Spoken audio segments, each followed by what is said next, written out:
So, like millions of other people, I absolutely adore Skyrim. However, accurately articulating why this is my favourite game of all time is a lot more difficult than with other games. With Dragon Quest IX, I can say how much I love the difficulty of the turn-based combat and how interesting each town's story is. With RuneScape, I can talk about how gigantic the game is, and how you never get bored, as there's always some other random minigame or quest you can lose yourself in. However, with Skyrim, it's a lot more difficult, as if I put on my objective game reviewer hat, then the combat is simplistic, the majority of the quests are pretty one-note and basic, and oh my god, the bugs! Okay, not quite what I meant, but you get the picture. However, one day I watched a video by one of my favourite creators, UpperSnotJump, looking into Skyrim VR, and in it, he finally articulated why I love this game so much. Because at times it's so impersonal, so straightforward. It ends up being so chill to the point you're gonna fall into a coma. Look, sometimes when you finish work, you just want to switch off, not think. You want to get lost in an uncomplicated universe. This got me thinking, are games with more complexity inherently better? After all, FromSoft is arguably the most praised game developer in the world right now, and I feel like I need a PhD just to understand what the hell is going on in Dark Souls. This is where my second favourite game of all time comes in, The Witcher 3 Wild Hunt. Whilst not one-to-one, it is fairly comparable to Skyrim. Both have action combat, both have similar quest structures, and both set in extensive fantasy worlds. But compared to Skyrim, Witcher 3 appears to be a lot deeper, with more systems, fleshed out characters, and intricate quests. However, is this actually true? And if it is true, does that make Witcher inherently the better game over Skyrim? Well, that's what we're looking into today. My name is Nosemasher, and thank you for joining me today as we look into Skyrim vs Witcher 3. Does complexity equal a better game? Which game do you prefer, Skyrim or The Witcher 3? Let me know in the comments below and why it's your favourite. So firstly, we need to decide how we're going to judge each game. To do this, we need to break it up into categories, these being combat, quests, characters, and world. And then for each of these categories, both games will receive 2 scores, a complexity score and a fun score. This is so we can have a direct comparison between if a more complicated system means the system is also more fun. And a disclaimer, this is all just my opinion. I'm not making any objective statements about either game, and me saying I'm not a fan of the system doesn't mean you can't enjoy it. Starting off with Skyrim, let's take a look at combat. Going into this video, I had the mindset that Skyrim had very basic combat. You just mash attack with your sword until the enemy falls, and you eat 600 wheels of cheese when your health gets low. However, on this playthrough, I actually properly decided to invest in blocking for the first time, and I can honestly say it makes the combat a lot better. Timing your blocks to the enemy's power attacks, blocking arrows as you make your way towards the enemy, it all goes a long way to make the combat feel more involved. However, I imagine the reason most players hardly play this way is because spam clicking attack is still an incredibly viable strategy that works well most of the time. Most people will probably try blocking right at the start of the game with 0 skill level in it, see it barely does anything, and then never properly use it again. Boss fights are something the Elder Scrolls has never particularly done well. However, despite dragons having very bare bones mechanics, whereas a melee user, you basically just wait until they land, run over, hit them a few times, they take off, and you wait for them to land again. I've got to say, this time I really enjoyed the spectacle of it all. Maybe it's just the nostalgia of first playing this game when I was 12 years old after being unbelievably hyped for it. But I had a great time with this first dragon fight after having not played the game for several years. The feeling we're definitely aware of, however, after being attacked by the 16th identical dragon while trying to sell your goods at the Riften Market. It also wasn't until this playthrough that I appreciated the versatility in Skyrim's different playstyles. There are generally 3 main playstyles, that being melee, magic, and stealth. However, within these, there are so many different ways that you can play. Magic alone has 5 different spell schools available that can all lead to vastly different play experiences. One of my favourites is going full illusion mage, where you can cause the enemies to attack each other, meaning you can clear out an entire bandit cab without laying a finger on any of them. And you can combine these playstyles together, such as sword and electricity or bow and conjuration, to make your own unique play experience. So for complexity, I'm going to give Skyrim combat a 4 out of 10. It's designed to be easy to get into and play, and I doubt many people will struggle with it on regular difficulty. However, the multiple different playstyles do bump up the score a bit. For fun, it's going to get a 7 out of 10. I always enjoy the combat in this game, and it rarely ever feels repetitive. However, I'm often left wishing there was a bit more to it, like a more robust blocking system. Next, we move on to quests. Most of the time, Skyrim quests are short, simple, and digestible, and really, that's all they need to be. Excluding Radiant quests, I'd wager at least 50% of Skyrim quests are go clear a dungeon, collect an item / dispatch a certain enemy, come back and collect a reward. And really, that system works very well. They're less so quests and more just ways to get dungeons marked on your map. And the fact that all dialogue is done without cutscenes, you can get through them fairly quickly. I'm certainly not saying that Skyrim doesn't have any interesting quests, because there are some excellent ones, such as Ill Met by Moonlight or A Night to Remember. However, the quests in this game are definitely quantity over quality. For complexity, I'm giving it a 3 out of 10. Very few quests offer up much variety, and they mostly will run a similar structure. For fun, it's getting a 6 out of 10. They're enjoyable enough to keep you engaged, however outside of the quests for the Daedric Princes, there are very few memorable ones. Characters is honestly where I think Skyrim lacks the most. The main reason being that there are very few characters you can even spend much time with. For example, in the main story, the only characters that you actually have to speak to more than once are Bolgraf, Delphine, Esbern, Arngar, Parthenex, and technically Alduin. Some of these like Bolgraf and Parthenex are interesting characters that I enjoy talking to.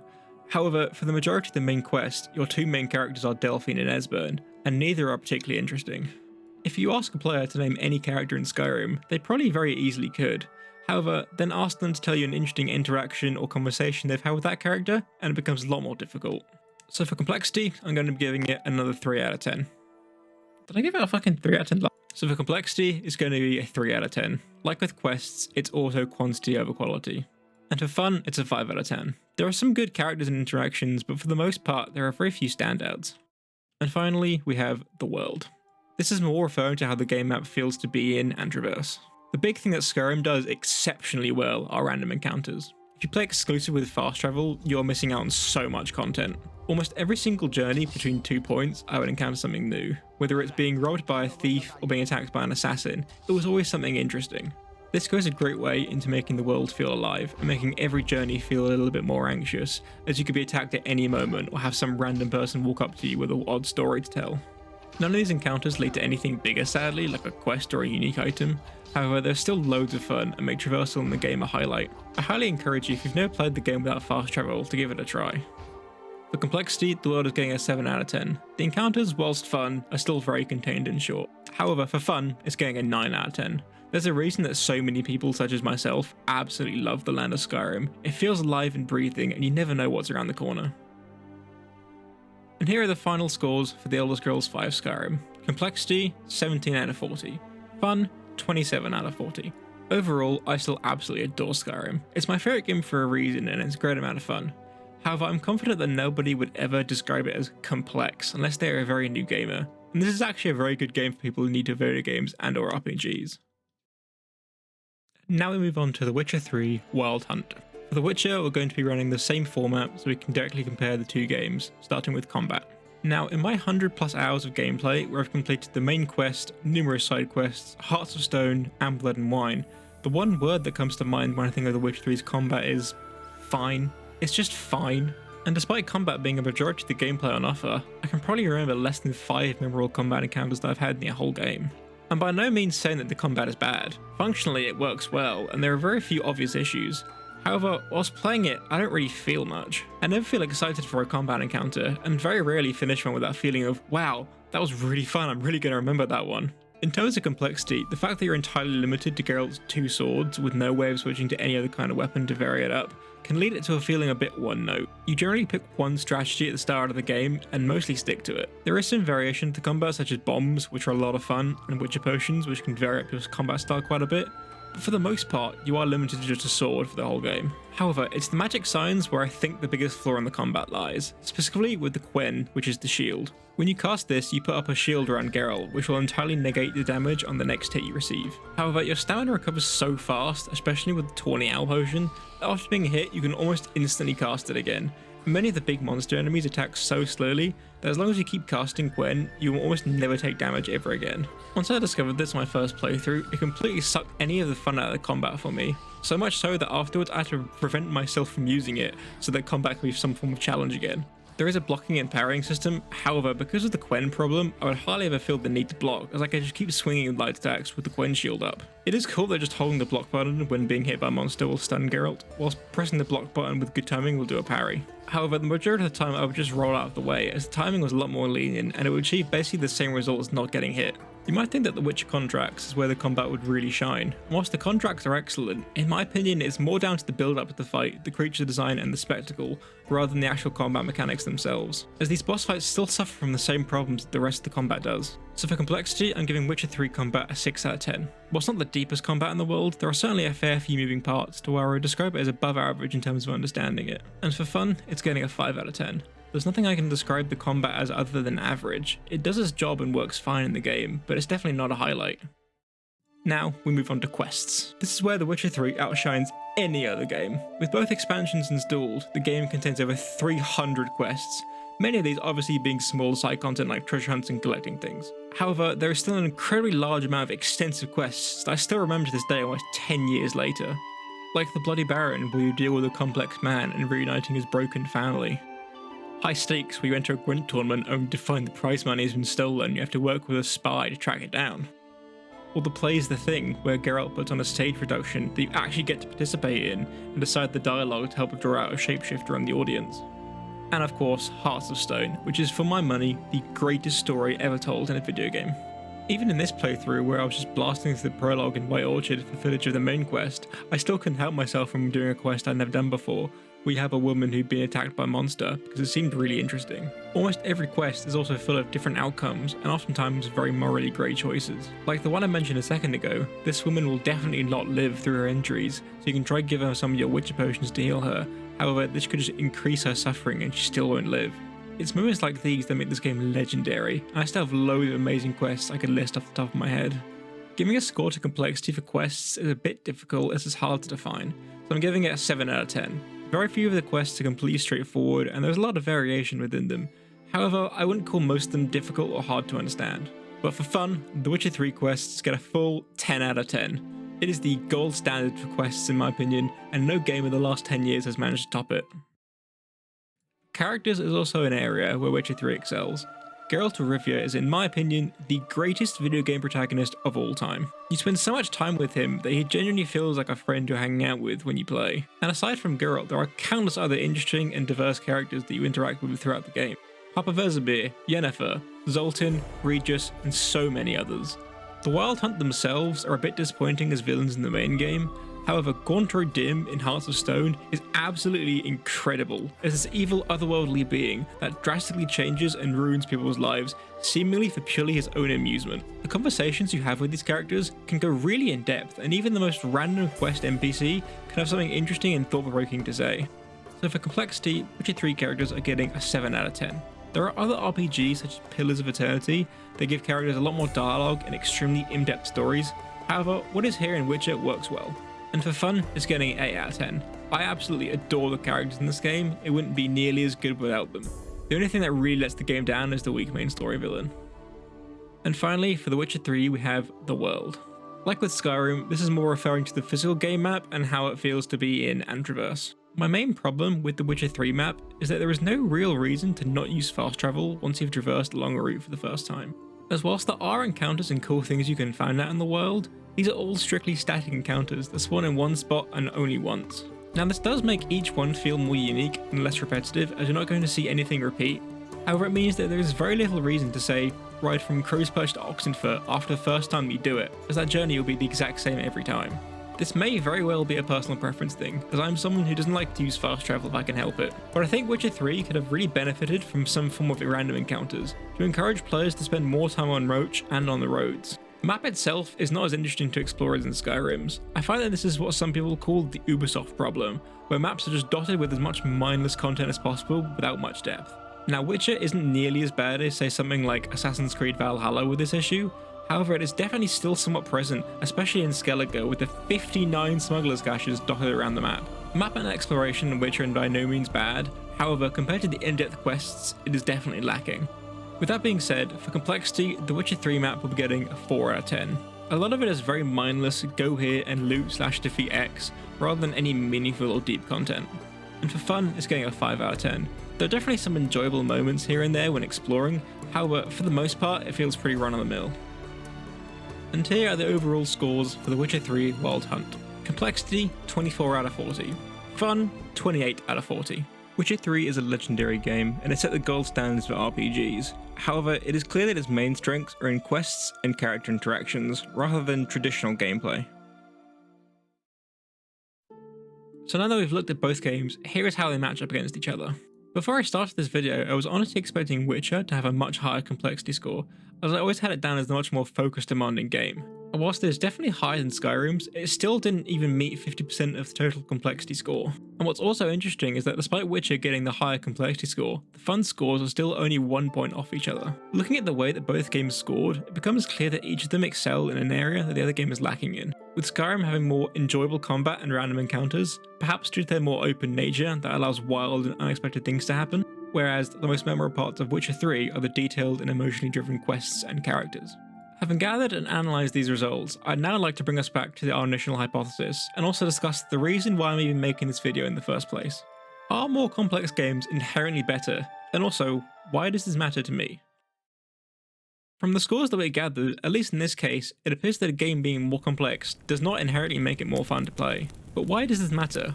Well, that's precisely the reason I decided to make this video, because for me, complex games that require a lot of thought aren't always an option. So I personally have the lovely double whammy of having both ADHD and fatigue problems, and because of this combo I get a lot of what is known as brain fog. And for those of you who haven't experienced it before, or at least the way I experience it, is imagine you're going about your day, trying to plan stuff to do, be productive, and then randomly at 1 PM you get really drunk, and your brain just turns into a soupy, goopy mess where your thoughts can't stick and nothing can be focused on, and you think, well, guess the day is already over. Because you literally can't do anything about it, and now you can't do anything you want to. I absolutely adore video games, but a lot of them are sometimes just too hard for me to play, because if they require a lot of attention and focus, then I can only really play them when the stars align, and I get a few hours my brain actually works. For example, I've wanted to play The Outer Wilds for years, and I've made 2 attempts to play it already. However, both times I got super foggy and quit after 45 minutes, because just nothing was going in. Witcher 3 was one of those games that I sometimes didn't have the brain power to play, as I always wanted to properly listen to the characters and their stories and really immerse myself in that world, and it was just so frustrating when I wasn't able to. This is why simple games that can be fun without requiring an insane amount of attention and focus are so important to me, and possibly why I fell in love with Skyrim all those years ago. I'd like to make it clear, this isn't me crying for attention or trying to make people feel bad for me, and there are obviously much worse things to have happen to you. I'm very grateful to be in relatively good health otherwise. I've just never really seen someone talk about this in a YouTube video before, so I was inspired to make this after Up Is Not Jump touched on a similar vein that really spoke to me. If you've had similar issues to me, I'd love to hear your story in the comments down below. My name is Nosemasher, thank you for listening to me, and have a wonderful day.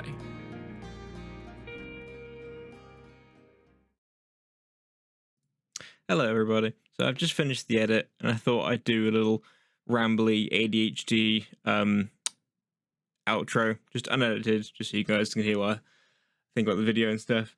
So I'd like to point out, I've been working on this video right now for, it's been going for, I've done about 43 hours I've been working on this. Bear in mind, a lot of that is because I actually have to learn all the software firsthand and just look up tutorials, so the next video will probably be a lot faster, and hopefully I can actually get it out within the 2 weeks I actually put this video down for. I originally wrote the script. I've genuinely wanted to be doing YouTube for years. I've wanted to do it all my life. I've been watching YouTube for so long. I've always wanted to do it. I just never got around to it because I'm really bad at starting new projects. So this script, I'll throw up on screen now, the first draft of the script, well, the first time I made the document for the script was the 13th of July, 2021. And I actually intended to start doing YouTube earlier than that. I bought this mic originally in 2020 to do videos. 5 years ago I tried to do this, and I just got around to it. So this video, in case, is about 4 years in the making, which is insane. I had this video, the idea for this video is what got me to want to start making YouTube videos. And I just never got around to it until I had some time now to do it. But no, I absolutely loved making this video. I've really enjoyed it. Even just editing, I've never edited anything before, but just the whole process of editing, creating the story of this video is really fun. I really enjoyed it. I'm absolutely loving having it. I'd like to ask you guys for some feedback, obviously, because I want to get better at making these. So if there's anything like the voiceover or the gameplay footage or just the topic or just the editing, let me know in the comments anything that you think can be improved. I'd love to hear feedback. I'll take anything. I'm not can be big-headed like that.